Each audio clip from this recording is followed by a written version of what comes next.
Alguma vez você já teve a sensação de ser apresentado a alguém que parecia conhecer há muito tempo? Já teve a impressão de passar pela primeira vez por algum lugar que lhe parecia familiar? Já sonhou ou teve um pressentimento com alguma situação que veio a ocorrer? Pois você não é uma exceção. Milhares de pessoas no mundo inteiro, em todos os tempos, já passaram por experiência semelhante. Desde pessoas comuns até importantes personagens da história da humanidade. E, em função disso, fatos expressivos se produziram, repercutindo na política, na música, na literatura, na ciência. Neste programa, procuraremos apresentar para suas reflexões a explicação do Espiritismo para essas inesperadas ocorrências. Antes, porém, vamos conhecer interessantes e pouco divulgados dados envolvendo marcantes personalidades.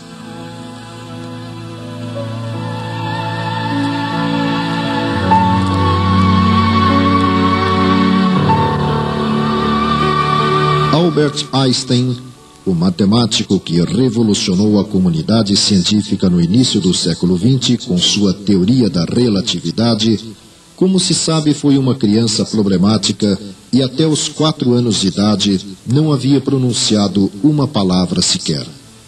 O futuro, porém, o situou entre as maiores inteligências da espécie humana.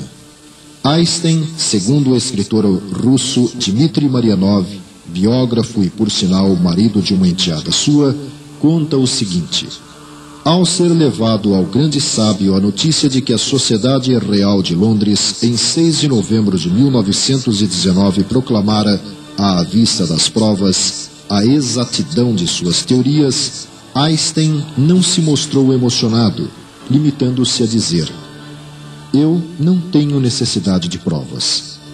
E como chegaste a esta teoria? Perguntou-lhe um de seus amigos. Através de uma visão, retrucou Einstein. E contou que certa noite, desesperado em face dos mistérios insondáveis com que se defrontava, pretendia abandonar seus trabalhos quando a coisa se produziu.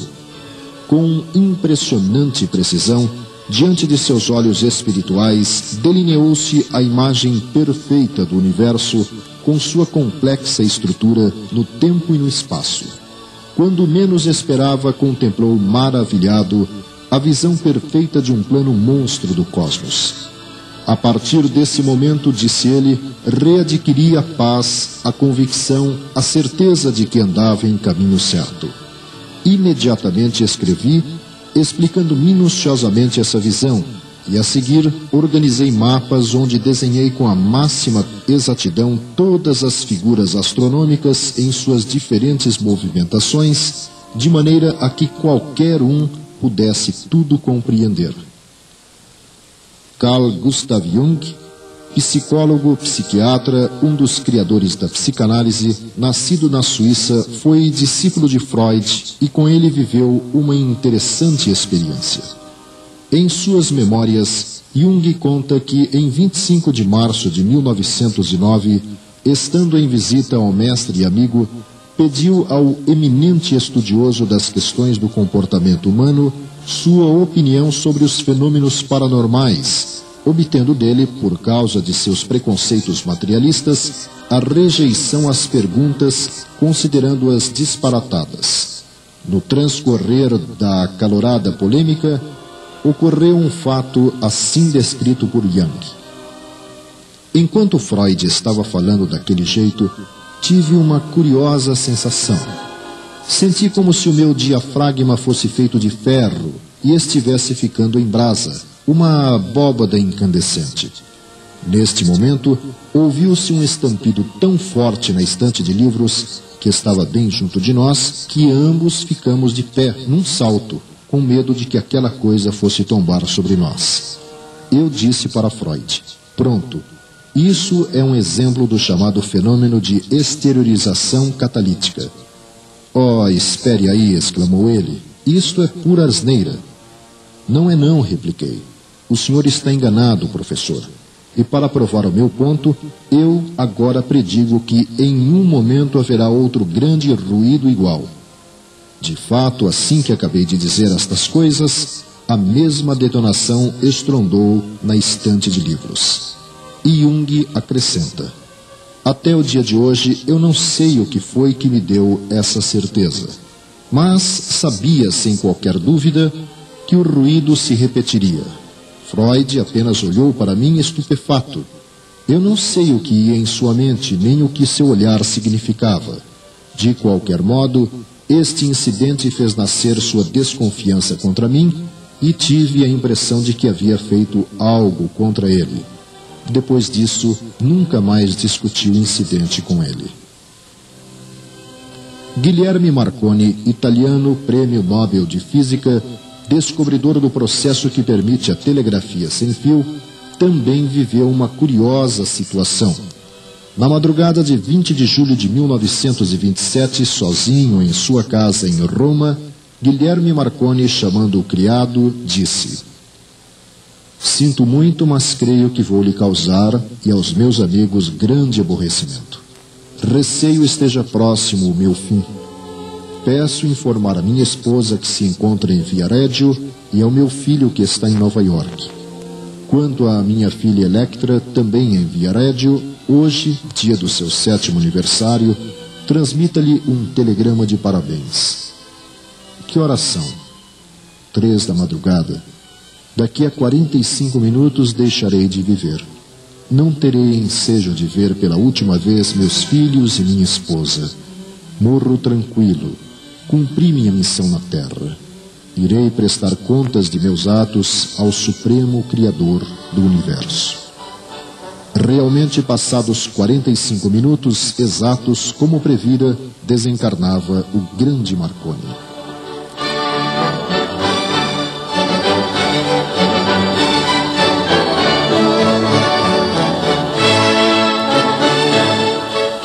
Handel, alemão naturalizado inglês, autor de célebres concertos e de insuperável oratório O Messias, manifestou sua inclinação para a música desde a primeira infância, embora contrariando a vontade de seu pai.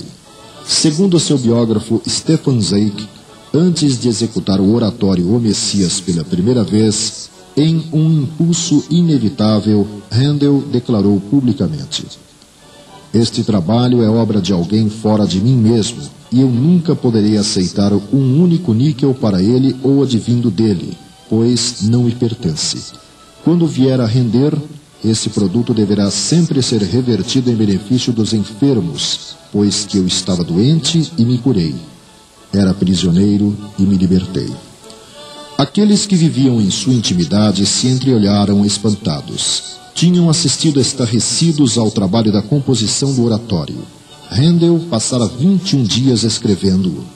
Ninguém tinha permissão para se aproximar do compositor e no decorrer das 3 semanas que gastou compondo O Messias, nem uma única vez sequer abandonou a sala de música. Quando lhe traziam alimentos, ele meramente arrancava uns nacos de pão com a mão esquerda.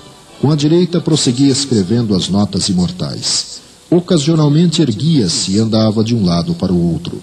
Então cantava uma linha melódica, batendo o compasso com as mãos. E quem o visse perceberia em seu olhar uma expressão longínqua e estranha. Se alguém se aventurava a falar-lhe, levantava-se bruscamente e resmungava uma resposta indistinta. Handel perdera totalmente a noção de tempo e não distinguia o dia da noite. Nunca antes experimentara tal arrebatamento. Era como se estivesse tomado de um poder criativo febril e fervoroso. E essa torrente parecia engolfá-lo mais e mais, à medida em que se aproximava das caracterizações altissonantes e amplas de um tom sagrado, ao final do oratório. Finalmente, ao fim de 21 dias, o trabalho estava terminado. Palavras frias e estáticas se tinham transformado em um cântico de divina exaltação e beleza. A pena caiu da mão de Handel e, como que mergulhado ainda em um transe hipnótico, ele se levantou lentamente, dolorosamente da sua escrivaninha e andou às tontas pela sala. Mudo embora, estava tomado de uma profunda exaltação. Às cegas, cambaleante, encontrou o caminho de seu quarto e deixou-se mergulhar em um pesado sono sem sonhos. Dormiu durante 17 horas. Sua criada e seu assistente mandaram chamar um médico, mas quando o clínico chegou, deparou com o compositor assentado à mesa, tendo à sua frente uma vasta quantidade de alimentos. Seus olhos irradiavam uma misteriosa alegria enquanto ele ia comendo com o apetite de vários homens. Terminada a abundante refeição, tomou da harpa e executou uma passagem de O Messias. Ao terminá-la, o doutor não conteve uma exclamação. Meu amigo, eu nunca ouvi nada como isto. Penso que tens o demônio dentro de ti. Uma sombra pareceu encobrir o rosto de Handel. Ele próprio, que ainda não podia compreender a sua inspiração, voltou-se para o homem e retrucou seriamente. Eu, antes, diria que tinha Deus junto de mim. Beethoven, também alemão, autor de incomparáveis sinfonias, sonatas e concertos, teve uma vida pessoal conturbada, marcada por dificuldades de toda a ordem, inclusive com a perda gradual da audição, sentido indispensável para sua atividade a partir dos 28 anos, o que curiosamente coincide com o período mais rico de sua obra em termos de criação. Goethe, seu contemporâneo e conterrâneo, em Cartas a um Filho, reproduz o seguinte depoimento do grande compositor. Sinto-me obrigado a deixar transbordar de todos os lados as ondas de harmonia provenientes do foco de inspiração. Procuro acompanhá-las e delas me apodero apaixonadamente. De novo me escapam e desaparecem entre a multidão de distrações que me cercam. Daí a pouco, torno a apreender com ardor a inspiração. Arrebatado, multiplicando todas as modulações, venho por fim a me apropriar do primeiro pensamento musical. Vede, é uma sinfonia.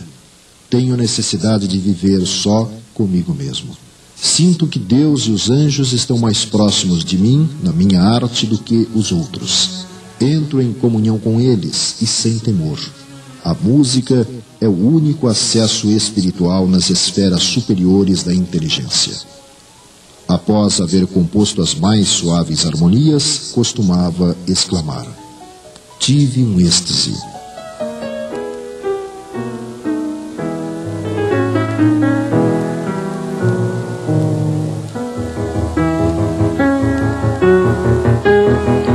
Abraham Lincoln, o grande líder americano, teve vários contatos com a atividade mediúnica, mesmo como presidente dos Estados Unidos.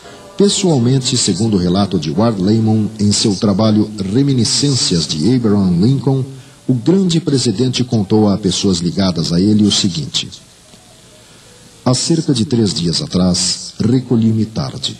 Não podia ter estado na cama por muito tempo, porque caí num cochilo, pois estava cansado. Logo comecei a sonhar. Parecia haver ao meu redor uma quietude semelhante à morte. Então, de repente, ouvi soluços abafados, como se muitas e muitas pessoas estivessem chorando.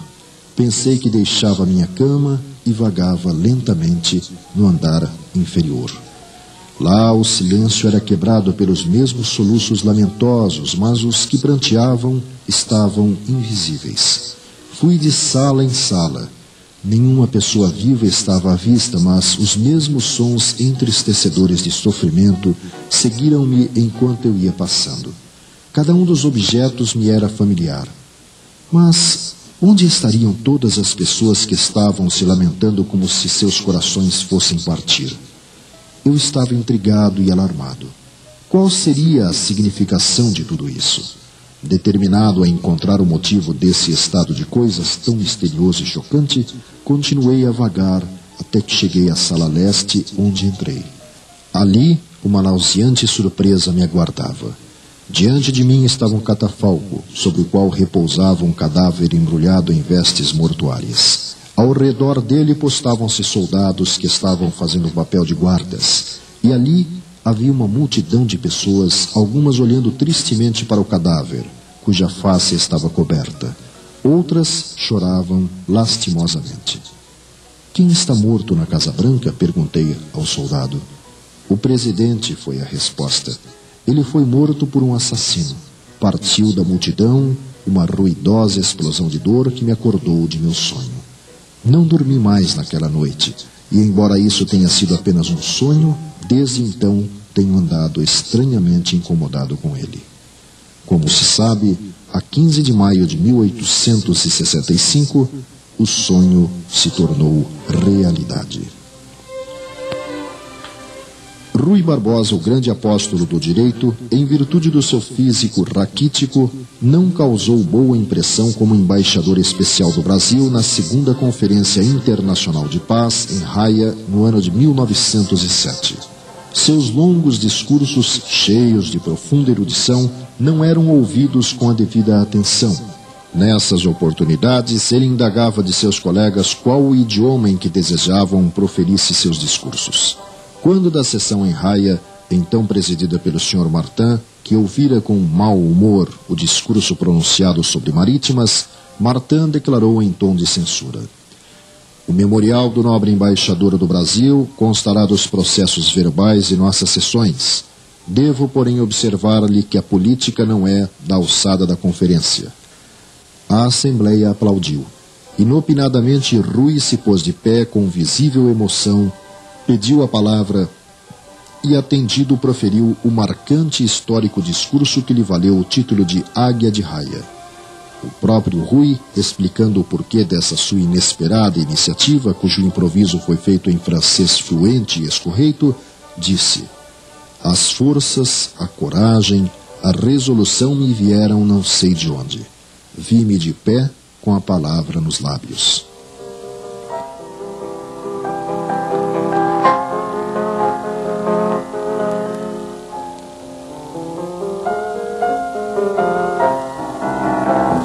Charles Dickens, inglês que ofereceu ao mundo obras do porte de Oliver Twist, David Copperfield, Contos de Natal, teve mais de uma experiência interessante. Certa manhã, acordou vendo seu pai, falecido tempos antes, sentado na beira de sua cama. Como ele não se movia, ficou alarmado e, ao tentar colocar a mão sobre o seu ombro, o vulto desapareceu. Outra ocasião, visitando Ferrara, na Itália, teve a nítida impressão de já ter estado naquela cidade, tendo inclusive a sensação de ter sido vítima de um assassinato naquele local numa vida anterior, segundo revelou em carta a seus familiares. Em outra vez, em seu escritório, sonhou estar diante de uma pessoa desconhecida usando um chale vermelho, a qual se identificou como sendo uma certa senhorita Napier. A estranha situação manteve-se viva em sua memória e no dia seguinte à noite entraram em sua sala particular seu irmão e duas mulheres, uma das quais usava o chale vermelho e foi-lhe apresentada como sendo a senhorita Napier. João Guimarães Rosa, médico e polêmico escritor mineiro, autor da importante obra Grande Sertão, Veredas, prefaciando o livro Dona Sinhá e o Filho Padre, de Gilberto Freire, revela aspectos interessantes sobre seu processo de criação. A trama de Noites do Sertão, por exemplo, assistiu em sonho 2 vezes repetido em 1948. A terceira margem do rio veio-lhe em inspiração pronta e brusca. Campo Geral foi caindo já pronto no papel quando brincava com a máquina de escrever, tendo como ponto de partida um menino morador à borda de uma mata e 2 outras caçadas de tamanduás. O romance A Fazedora de Velas desenvolvia-se em fins do século passado em antiga cidade mineira, tendo como cenário um sobrado e personagem uma pessoa enferma que discorria sobre sua doença grave. Tudo aparentemente curtido na ideia. Meses depois, Guimarães Rosa adoeceu e a doença imitava ponto por ponto a do narrador. Outro tempo após, visitou por acaso uma casa que, sem toque ou retoque, copiava em tudo o sobrado e o mobiliário imaginado para o romance. Concluindo seu prefácio depoimento, Guimarães Rosa afirma: "Tudo isto é verdade. Dobremos de silêncio."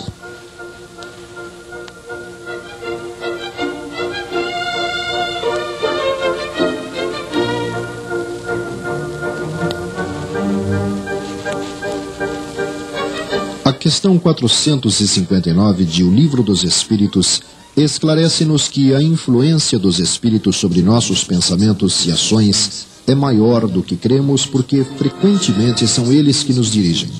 Chama nossa atenção para os vários pensamentos que nos alcançam simultaneamente sobre o mesmo assunto e muitas vezes bem contrários uns aos outros, o que indica que há sempre ideias nossas e outras de espíritos que nolas sugerem. Na resposta à questão 525, encontramos que seguramente os espíritos exercem influência sobre acontecimentos da vida, embora não hajam fora das leis da natureza. Kardec, ampliando este raciocínio, acrescenta que pela ação dos espíritos pode ocorrer o encontro entre duas pessoas que parecerão se reencontrar casualmente. Poderão também inspirar o pensamento de passar por certo lugar. Chamarão nossa atenção sobre determinado ponto, se isso deve causar o resultado que querem obter, de modo que o homem, crendo seguir seu próprio impulso, conserva seu livre-arbítrio. Já em O Livro dos Médiuns, encontramos no item 159 que a mediunidade é faculdade inerente ao homem e, por consequência, não é privilégio exclusivo, sendo poucas as pessoas nas quais não se encontram alguns rudimentos dela. Pode-se, pois, dizer que todo mundo é mais ou menos médium. No item 161 do mesmo livro, Kardec fala sobre os médiums involuntários ou naturais, aqueles cuja influência espiritual se exerce com o seu desconhecimento. Não têm consciência nenhuma do seu poder e, frequentemente, o que se passa de anormal ao seu redor não lhes parece em nada extraordinário. Não faz parte deles mesmos. Dilatando o conceito, o espírito André Luiz, através de Francisco Cândido Xavier, nos explica na obra Nos Domínios da Mediunidade que mediunidade é sintonia e filtragem, e cada um vive entre as forças com as quais combina, transmitindo-as segundo as concepções que lhe caracterizam o modo de ser. Sobre o sono físico em Missionários da Luz, André Luiz diz que, quando encarnados, não se tem bastante consciência dos serviços realizados durante o sono físico.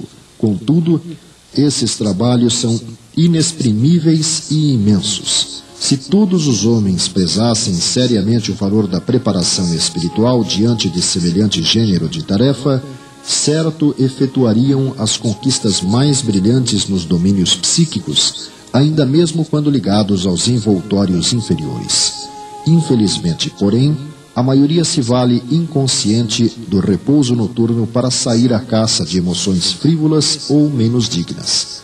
Relaxam-se as defesas próprias e certos impulsos longamente sopitados durante a vigília extravasam em todas as direções por falta de educação espiritual verdadeiramente sentida e vivida.